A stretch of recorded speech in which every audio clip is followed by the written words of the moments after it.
بخاری حدیث نمبر 21۔ حضور اکرم صلی اللہ علیہ وآلہ وسلم نے ارشاد فرمایا، جس شخص میں یہ 3 باتیں ہوں گی وہ ایمان کا مزہ پالے گا۔ ایک یہ کہ وہ شخص جسے اللہ اور اس کا رسول ان کے ماں سوا سے زیادہ عزیز ہوں، اور دوسرے یہ کہ جو کسی بندے سے محض اللہ ہی کے لیے محبت کرے، اور تیسری بات یہ کہ جسے اللہ نے کفر سے نجات دی ہو پھر دوبارہ کفر اختیار کرنے کو وہ ایسا برا سمجھے جیسا آگ میں گر جانے کو برا جانتا ہے۔ صحیح بخاری حدیث نمبر 22۔ حضرت محمد مصطفیٰ صلی اللہ علیہ وآلہ وسلم نے فرمایا، جب جنتی جنت میں اور دوزخی دوزخ میں داخل ہو جائیں گے، اللہ پاک فرمائے گا جس کے دل میں رائی کے دانے کے برابر بھی ایمان ہو اس کو بھی دوزخ سے نکال لو۔ تب ایسے لوگ دوزخ سے نکال لیے جائیں گے اور وہ جل کر کوئلے کی طرح سیاہ ہو چکے ہوں گے، پھر زندگی کی نہر میں یا بارش کے پانی میں ڈالے جائیں گے۔ اس وقت وہ دانے کی طرح اگائیں گے جس طرح ندی کے کنارے دانے اگاتے ہیں۔ کیا تم نے نہیں دیکھا کہ دانہ زردی مائل پیچ در پیچ نکلتا ہے؟ صحیح بخاری حدیث نمبر 23۔ حضور اکرم صلی اللہ علیہ وآلہ وسلم نے فرمایا، میں ایک وقت سو رہا تھا، میں نے خواب میں دیکھا کہ لوگ میرے سامنے پیش کیے جا رہے ہیں اور وہ کرتے پہنے ہوئے ہیں، کسی کا کرتا سینے تک ہے اور کسی کا اس سے نیچا ہے۔ پھر میرے سامنے عمر بن خطاب لائے گئے، ان کے بدن پر جو کرتا تھا اسے وہ گھسیٹ رہے تھے، یعنی ان کا کرتا زمین تک نیچا تھا۔ صحابہ رضی اللہ تعالی عنہ نے پوچھا کہ یا رسول اللہ اس کی کیا تعبیر ہے؟ آپ نے فرمایا کہ اس سے دین مراد ہے۔ صحیح بخاری حدیث نمبر 24۔ ایک مرتبہ رسول کریم صلی اللہ علیہ وسلم ایک انصاری شخص کے پاس سے گزرے، اس حال میں کہ وہ اپنے ایک بھائی سے کہہ رہے تھے کہ تم اتنی شرم کیوں کرتے ہو؟ آپ نے اس انصاری سے فرمایا کہ اس کو اس کے حال پر رہنے دو، کیونکہ حیا بھی ایمان ہی کا ایک حصہ ہے۔ صحیح بخاری حدیث نمبر 25۔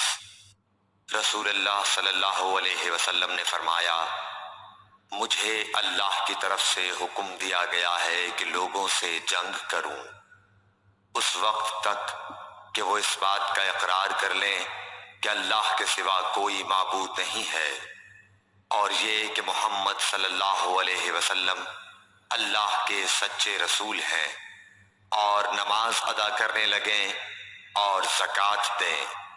جس وقت وہ یہ کرنے لگیں گے تو مجھ سے اپنے جان و مال کو محفوظ کر لیں گے سوائے اسلام کے حق کے۔ رہا ان کے دل کا حال تو ان کا حساب اللہ کے ذمے ہے۔ صحیح بخاری حدیث نمبر 26۔ رسول اللہ صلی اللہ علیہ وسلم سے دریافت کیا گیا کہ کون سا عمل سب سے افضل ہے؟ فرمایا، اللہ اور اس کے رسول پر ایمان لانا۔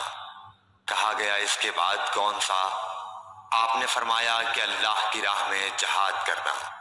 کہا گیا پھر کیا ہے؟ آپ نے فرمایا حج مبرور۔ صحیح بخاری حدیث نمبر 27۔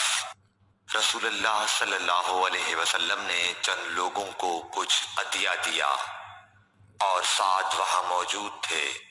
وہ کہتے ہیں کہ رسول اللہ صلی اللہ علیہ وسلم نے ان میں سے ایک شخص کو کچھ نہ دیا، حالانکہ وہ ان میں مجھے سب سے زیادہ پسند تھا۔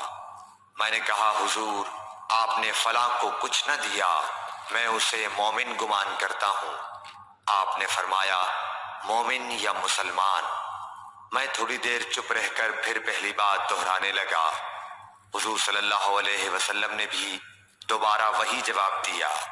پھر آپ نے فرمایا کہ اے سعد، باوجود یہ کہ ایک شخص مجھے زیادہ عزیز ہے پھر بھی میں اسے نظر انداز کر کے کسی اور دوسرے کو اس خوف کی وجہ سے یہ مال دیتا ہوں کہ وہ اپنی کمزوری کی وجہ سے اسلام سے پھر جائے اور اللہ اسے آگ میں اوندھا ڈال دے۔ صحیح بخاری حدیث نمبر 28۔ ایک آدمی نے رسول اللہ صلی اللہ علیہ وسلم سے پوچھا، کون سا اسلام بہتر ہے؟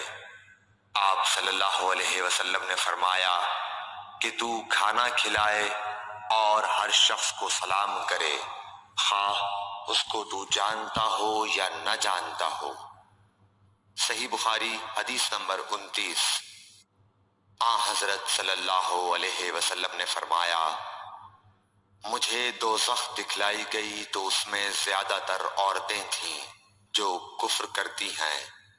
کہا گیا، حضور کیا وہ اللہ کے ساتھ کفر کرتی ہیں؟ آپ صلی اللہ علیہ وسلم نے فرمایا کہ خاوند کی ناشکری کرتی ہیں اور احسان کی ناشکری کرتی ہیں۔ اگر تم عمر بھر ان میں سے کسی کے ساتھ احسان کرتے رہو، پھر تمہاری طرف سے کبھی کوئی ان کے خیال میں ناگواری کی بات ہو جائے تو فوراً کہہ اٹھے گی کہ میں نے کبھی بھی تجھ سے کوئی بھلائی نہیں دیکھی۔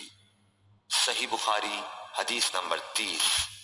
حضرت صلی اللہ علیہ وآلہ وسلم فرماتے تھے، جب دو مسلمان اپنی اپنی تلواریں لے کر بھڑ جائیں تو قاتل اور مقتول دونوں دوزخی ہیں۔